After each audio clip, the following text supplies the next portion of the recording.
afternoon. Welcome to Banbury North. This is the 1900s Great Western box.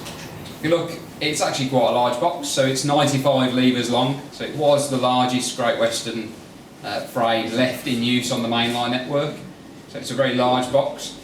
And it's an absolute pleasure to welcome you here this afternoon. It's quite unique to have a really nice large group to be able to use the frame as it was. It still works exactly as it did as of the 30th of July when it was decommissioned.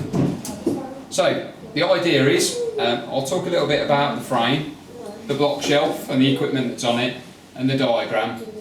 Bring it all together, and in about 10 minutes time you should then be able to grab some lever cloths and have a go yourself and be able to work it as a signalman did. So my name's Mark Bennett. I work for Network Rail. So my current day job is railway signalling projects. So for instance the Banbury area signalling project. So this was the £76 million complete upgrade.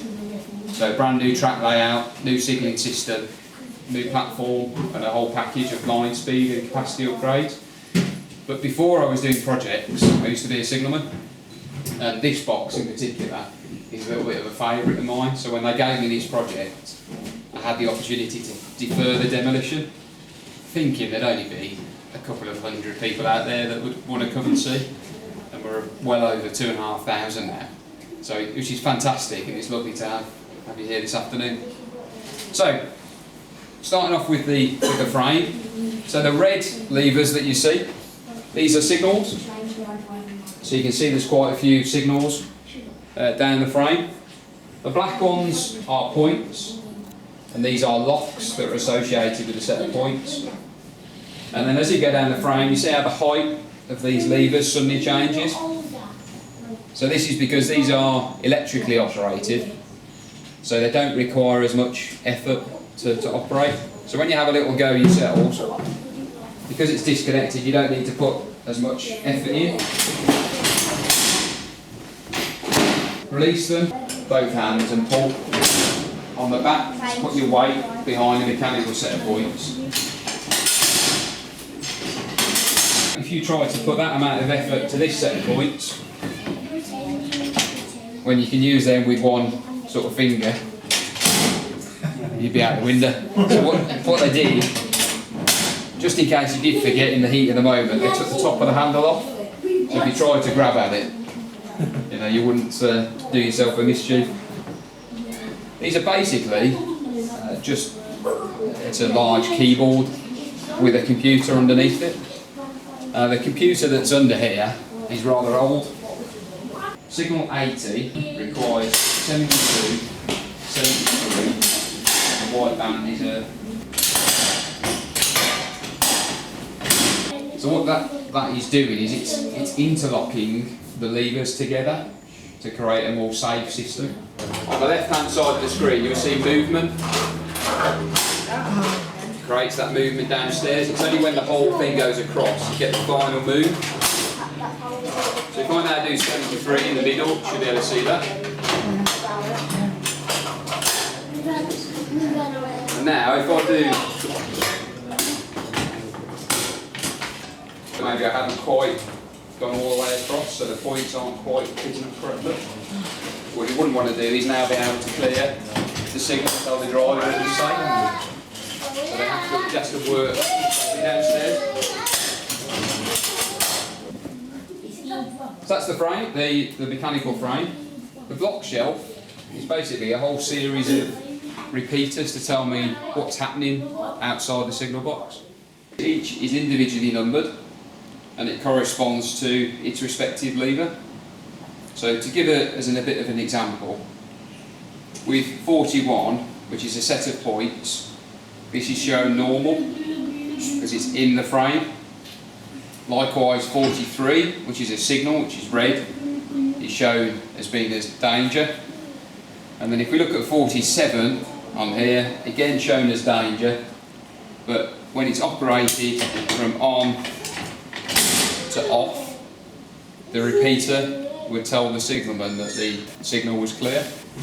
And then my favourite bit, these are the bells. So you'll see on here, I've got a mainline bell, a down relief bell, and I've got goods bell, and they all sound slightly different. So the idea behind that was that before the advent of telephones and mobile phones, the only way you could talk between signallers was using these bells. So that single bell was known as call attention. So when it sounded, your attention would be drawn to whichever bell that made the sound. To use the bells when you have a go yourself, when you press this, it rings a bell at the next signal box. So when he sends you call attention, by repetition you let him know you're here.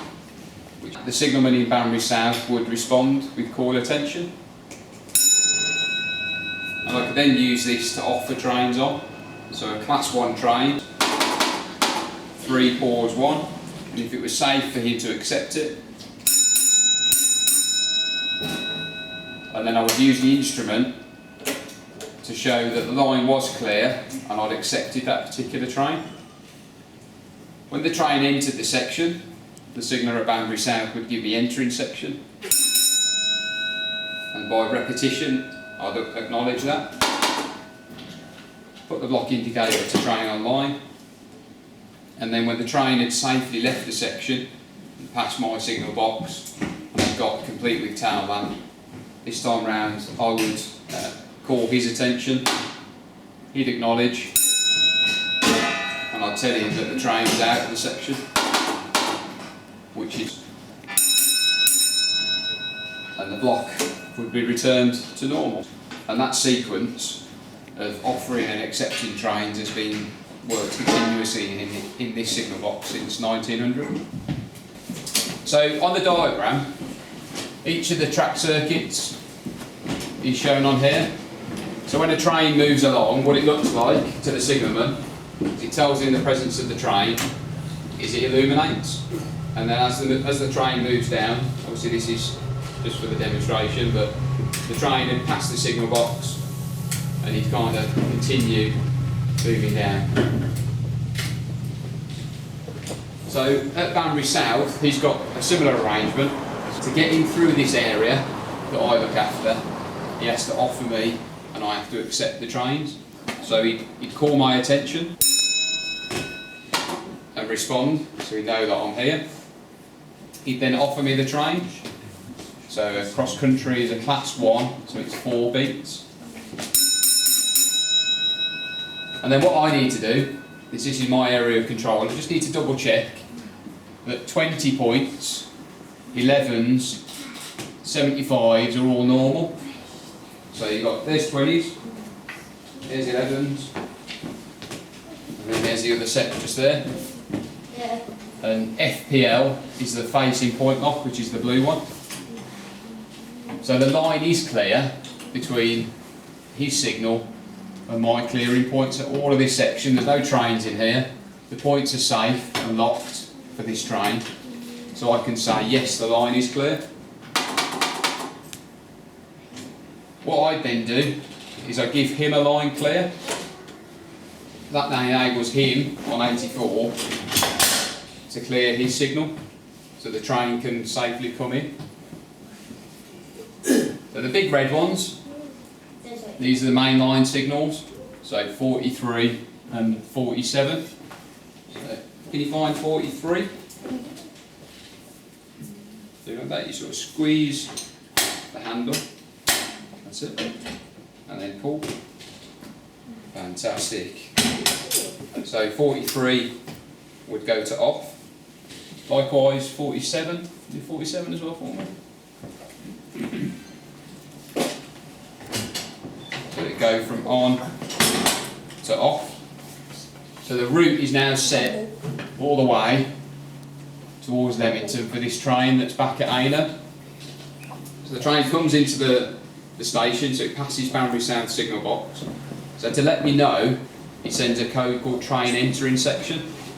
So I hear 2 beats.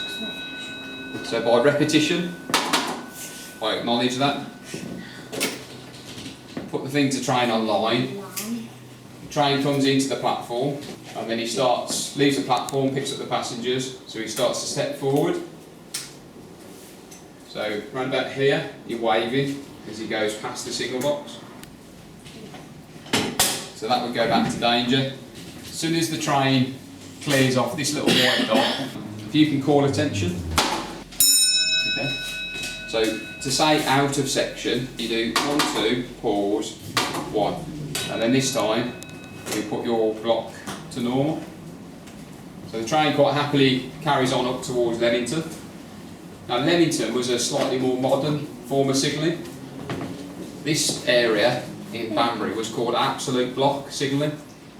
So this was the principle that between a block section, which was signal to signal, you could only ever have one train in one section at any one time, and that created a safe separation between trains.